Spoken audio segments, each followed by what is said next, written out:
नमस्कार, अन्नपूर्णा रेसिपी या चॅनलमध्ये आपले मनपूर्वक स्वागत। आज आपण करणार आहोत गिलक्याची अतिशय लसलशीत अशी भाजी। तर सुरुवातीला इथे मी गिलके घेतलेले आहेत। आता हे गिलक्याचे आपल्याला बारीक बारीक काप करून घ्यायचे आहे। यालाच आपण घोसाळ्याची भाजी देखील म्हणत असतो।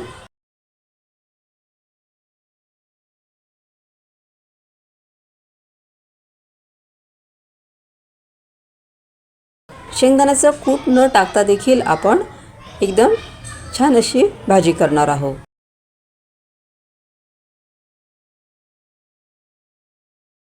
आपण जर नुसती कोरडी ही भाजी केली तर ती घरामध्ये सर्वांना पुरत नाही। त्याच्यामुळे आपण थोडी लसलसीत अशी ही भाजी करणार आहोत।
अशा पद्धतीने आपले सर्व गिलक्याचे बारीक बारीक काप करून झालेले आहेत।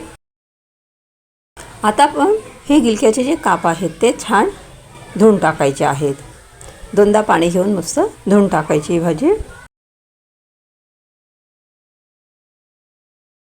किंवा गिलके कापण्याच्या आधी देखील तुम्ही गिलके धुतले तरी चालतील, पण याचं पाणी चांगलं आपल्याला काढून घ्यायचं आहे।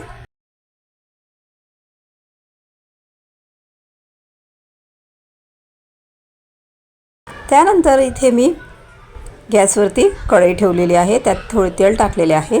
तेल गरम झालं की आपल्याला त्यात मोहरी टाकायची आहे। मोहरी आपल्याला चांगली तळतळू द्यायची। त्यानंतर आपल्याला त्याच्यामध्ये जिरं टाकायचे आहे।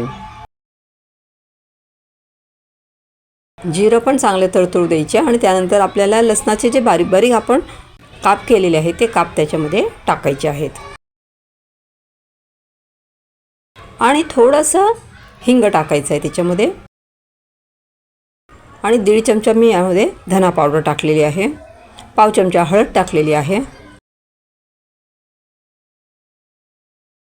आणि पाव चमचा जिरा पावडर टाकलेली आहे आणि 1.5 चमचा मी यामध्ये तिखट टाकलेले आहे। हे सर्व मिश्रण आपल्याला चांगले मिक्स करून घ्यायचे आहे। त्यानंतर यामध्ये आपण जे गिलके स्वच्छ धुतलेले होते ते आता आपण याच्यामध्ये टाकून घेऊया।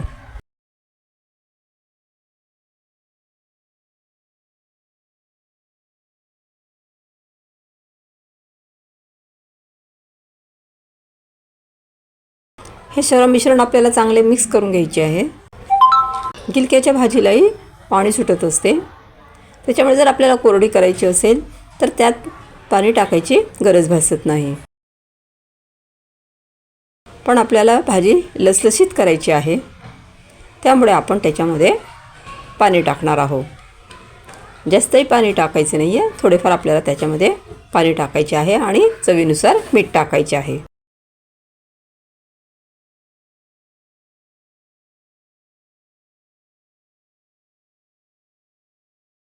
आणि थोडीशी या ठिकाणी मी आता मुगाची डाळ घेतलेली आहे। ही मुगाची डाळ आपल्याला स्वच्छ धुवून टाकायची आहे आणि त्यामध्ये टाकायची आहे। म्हणजे जो रसा आहे त्याला घट्टपणा येईल आणि डाळ टाकल्यामुळे भाजीला टेस्टही चांगली लागेल। आणि मुगाची डाळ ही पटकन शिजत असते, त्यामुळे भाजी लवकर होते. आता हे भाजीचं मिश्रण आपल्याला चांगलं मिक्स करून घ्यायचं आहे. त्यानंतर आपल्याला त्याच्यावर अर्धवट असे झाकण ठेवायचं आणि भाजी थोडा वेळ होऊ द्यायची आहे. या पद्धतीने आपली ही लसलसीत अशी भाजी तयार.